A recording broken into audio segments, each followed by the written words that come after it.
बिस्मिल्लाहिर्रहमानिर्रहीम। अस्सलाम वालेकुम दोस्तों, कैसे हैं आप? उम्मीद है आप खैर खैरियत से होंगे। दोस्तों, पिछली दो वीडियोस में हमने M15 और M20 कंक्रीट मैक्स डिज़ाइन के हवाले से आपको इन्फॉर्मेशंस दी थी। अगर आपने वो वीडियोस नहीं देखी तो इस वीडियो के डिस्क्रिप्शन में आप पिछली वीडियोस के लिंक्स फाइंड कर सकते हैं। इन लिंक्स पर क्लिक करके आप उन वीडियोस को देख सकते हैं। आज इस वीडियो में हम ये जानने की कोशिश करेंगे कि M7.5 कंक्रीट यानी 1:4:8 में शामिल अज्जा जैसे सीमेंट, सैंड और क्रश कैसे कैलकुलेट कर सकते हैं हम। वीडियो में आगे जाने से पहले ये बात जहन नशीन करें कि इस कंक्रीट को M7.5 कंक्रीट क्यों कहा जाता है और इसके रेशियो यानी 1:4:8 का मतलब क्या है। सबसे पहली बात दोस्तों कि इस कंक्रीट मैक्स को M7.5 क्यों कहा जाता है। दरअसल M7.5 में M रिप्रेजेंट करता है मैक्स को और 7.5 रिप्रेजेंट करता है 7.5 न्यूटन पर मिलीमीटर स्क्वायर, जो इसी कंक्रीट के क्यूब सैंपल के टेस्ट का 28 दिन के बाद का कंप्रेसिव स्ट्रेंथ होता है। यानी जब आप कंक्रीट के क्यूब्स बना लो तो 28 दिन के बाद इनके टेस्ट की ताकत 7.5 न्यूटन पर मिलीमीटर स्क्वायर होना चाहिए। मज़ीद इसको सादा करते हुए बताते चले कि जब 28 दिन के बाद आप कंक्रीट के 1 मिलीमीटर स्क्वायर के ऊपर 7.5 न्यूटन की कंप्रेसिव ताकत यानी फोर्स लगाए तो ये इस ताकत को, इस फोर्स को बर्दाश्त कर सके। फिर हम कहते हैं कि इस कंक्रीट मैक्स का कंप्रेसिव स्ट्रेंथ 7.5 न्यूटन पर मिलीमीटर स्क्वायर है। इसके अलावा इस कंक्रीट को पीसीसी यानी प्लेन सीमेंट कंक्रीट के साथ साथ 148 के नाम से भी जाना जाता है दोस्तों। अब दूसरी बात कि इसका रेशो जो 1:4:8 है, इसमें 1 क्या चीज़ है, 4 क्या चीज़ है और 8 क्या चीज़ है। असल में दोस्तों 1 रिप्रेजेंट करता है सीमेंट के पार्ट को, 4 सैंड ज़ाहिर करता है और 8 का मतलब है क्रश। यानी अगर हम इस कंक्रीट को पार्ट्स में डिवाइड करें तो 1 पार्ट सीमेंट का होगा, 4 पार्ट्स फाइन एग्रीगेट यानी सैंड या रेत के होंगे और 8 पार्ट्स कोर्स एग्रीगेट यानी क्रश या बजरी के होंगे। आइए दोस्तों अब कैलकुलेशंस की तरफ चलते हैं। फॉर एग्जांपल हमारे पास ये एक स्लैब है जिसके लिए हमने कंक्रीट कैलकुलेट करनी है। इसकी लेंथ है 16.4 फीट यानी 5 मीटर, जबकि इस स्ट्रक्चर का विड्थ है 13.2 फीट यानी 4 मीटर और इसकी हाइट 1.312 फीट यानी 40 सेंटीमीटर है यानी 0.4 मीटर है। Now multiply all these 3 dimensions ताकि हमें वॉल्यूम मालूम हो सके इस कंक्रीट का, यानी volume of concrete is equal to 5 multiply by 4 multiply by 0.4 which will be equal to 8 cubic metre.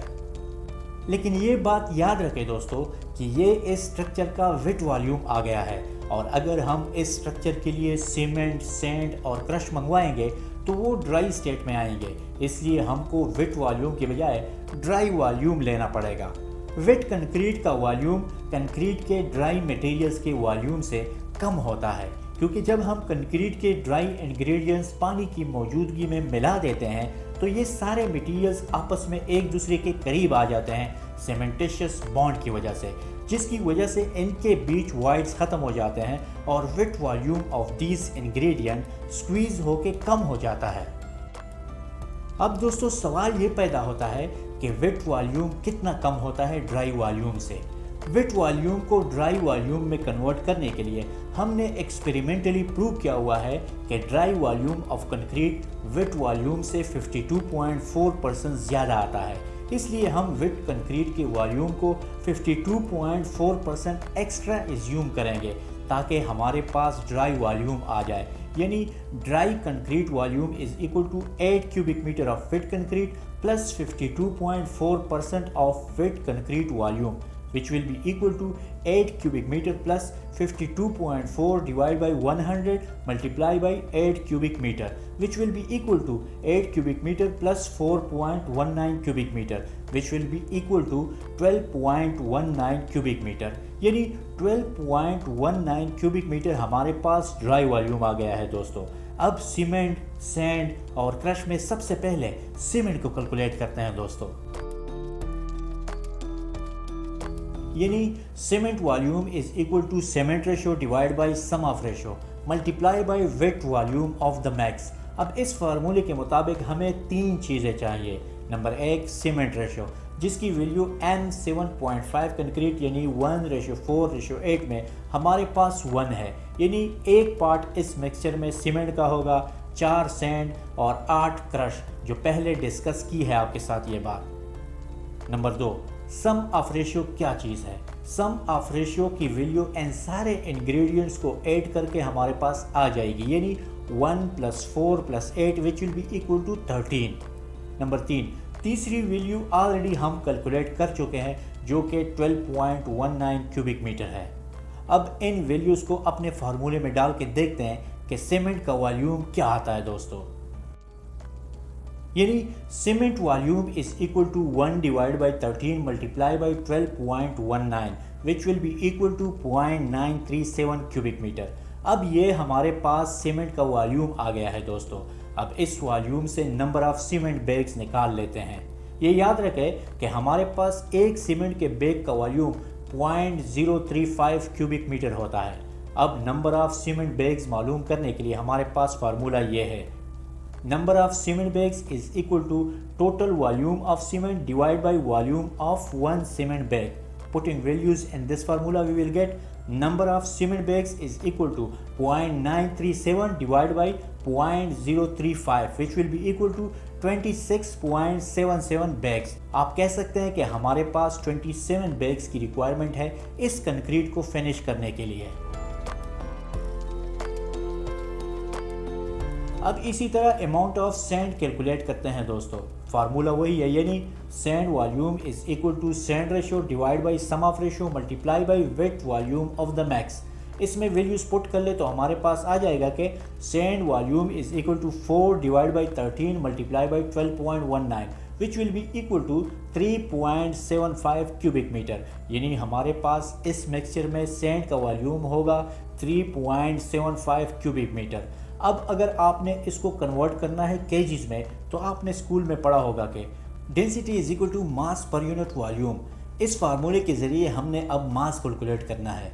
Mass calculate करने के लिए वॉल्यूम डेंसिटी की तरफ लेके चले जाएंगे तो ये आपस में मल्टीप्लाई हो जाएंगे और मास अकेला रह जाएगा। अब हमारे पास ये फार्मूला कुछ इस तरह बन जाएगा दोस्तों, mass of sand is equal to density of sand multiply by volume of sand. अब आपको पता है कि वॉल्यूम ऑफ सैंड तो हमारे पास ऑलरेडी कैलकुलेटेड है, जो कि 3.75 क्यूबिक मीटर है, और डेंसिटी का भी मैंने पिछली वीडियो में बताया था कि वो हम 1550 केजी पर क्यूबिक मीटर एज्यूम करते हैं। इसके साथ साथ आपको ये भी बताया था कि ये 1550 केजी पर मीटर क्यूब का मतलब क्या है। दोस्तों अब वॉल्यूम ऑफ सैंड और डेंसिटी ऑफ सैंड के वैल्यूज़ मौजूद हैं हमारे पास, तो ये फार्मूले में पुट करते हैं, यानी mass of sand is equal to 1550 multiply by 3.75 which will be equal to 5812.5 KGs. यानी हमारे पास सैंड का वज़न इसी मिक्सचर में 5813 केजीज होगा। अब इसको कन्वर्ट करते हैं टन्स में। हमें मालूम है कि 1 टन 1000 केजीज का होता है, इसलिए हम कह सकते हैं कि mass of sand and tons is equal to mass of sand and KGs divide by 1000 which will be equal to 5813 divided by 1000 which will be equal to 5.8 tons। दोस्तों ये हमारे पास टन्स में निकल आया है सैंड।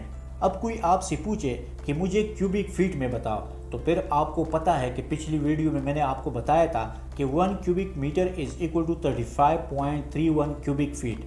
अब हमारे पास ऑलरेडी सैंड क्यूबिक मीटर में कैलकुलेटेड है, जो कि 3.75 क्यूबिक मीटर है। Now it's simple, we can say that volume of sand in cubic feet is equal to 3.75 multiplied by 35.31 which will be equal to 132.41 cubic feet. You can say that we need 132 cubic feet of sand। दोस्तों अब इसी तरह crush की quantity calculate करते हैं। Formula वही है, यानी coarse aggregate volume is equal to coarse aggregate ratio divide by sum of ratio multiply by wet volume of the mix. इस फार्मूले में वैल्यूज़ पुट कर ले तो हमारे पास आ जाएगा कि coarse aggregate volume is equal to 8 divide by 13 multiply by 12.19 which will be equal to 7.5 cubic metre. यानी हमारे पास इस मिक्सचर में कोर्स एग्रीगेट का वॉल्यूम होगा 7.5 क्यूबिक मीटर। अब अगर आप इसको कन्वर्ट करना चाहते हैं केजीज में तो आपके पास फिर वही फार्मूला है कि density is equal to mass per unit volume. इस फार्मूले के ज़रिए हमने अब मास कैलकुलेट करना है। मास कैलकुलेट करने के लिए वॉल्यूम को उसी तरीके से डेंसिटी की तरफ लेके चले जाएंगे तो ये आपस में मल्टीप्लाई हो जाएंगे और मास पीछे रह जाएगा। अब हमारे पास ये फार्मूला कुछ इस तरह बन जाएगा, mass of coarse aggregate is equal to density of coarse aggregate multiply by volume of coarse aggregate. अब आपको पता है कि वॉल्यूम ऑफ कोर्स एग्रीगेट तो हमारे पास ऑलरेडी कैलकुलेटेड है जो कि 7.5 क्यूबिक मीटर है। और डेंसिटी ऑफ क्रश भी आपको बताया था कि हम एज्यूम करते हैं कि डेंसिटी ऑफ क्रश हमारे पास 1350 केजीज पर क्यूबिक मीटर है। अब दोनों वैल्यूज़ मौजूद है हमारे पास तो फार्मूले में पुट कर ले, यानी mass of crush is equal to 1350 multiply by 7.5 which will be equal to 10125 KGs. यानी हमारे पास क्रश का वज़न इस मिक्सचर में 10125 केजीज होगा। अब इसको कन्वर्ट करते हैं टन्स में। हमें मालूम है कि 1 टन 1000 केजीज का होता है, इसलिए हम कह सकते हैं कि mass of crush and tons is equal to mass of crush and KGs divide by 1000 which will be equal to 10125 divide by 1000 which will be equal to 10.1 ton. ये हमारे पास दोस्तों टन्स में निकल आया है क्रश। अब इसको क्यूबिक फीट में कन्वर्ट करते हैं, यानी हमें पता है कि 1 cubic metre is equal to 35.31 cubic feet. अब हमारे पास ऑलरेडी क्रश क्यूबिक मीटर में कैलकुलेटेड है जो कि 7.5 क्यूबिक मीटर है। अब हम कह सकते हैं कि volume of crush in cubic feet is equal to 7.5 multiply by 35.31 which will be equal to 264.82 cubic feet. Now you can say that we need 265 cubic feet of the crush. अब तीनों quantities हमारे पास calculate हो चुकी हैं दोस्तों, यानी cement is equal to 27 bag, sand is equal to 5.8 tons और 132 cubic feet, crush is equal to 10.1 tons और 265 क्यूबिक फीट। दोस्तों ये थी आज की हमारी वीडियो। इस तरह की मज़ीद वीडियोस देखने के लिए हमारे इस चैनल को सब्सक्राइब कर ले और बेल आइकन को भी प्रेस कर ले ताकि हमारी हर नई वीडियो आप तक वक्त पर पहुंच जा करें। अपना ख्याल रखिएगा, अपने इस चैनल का भी। मिलते हैं एक नई शानदार वीडियो के साथ, तब तक अल्लाह हाफ़िज़।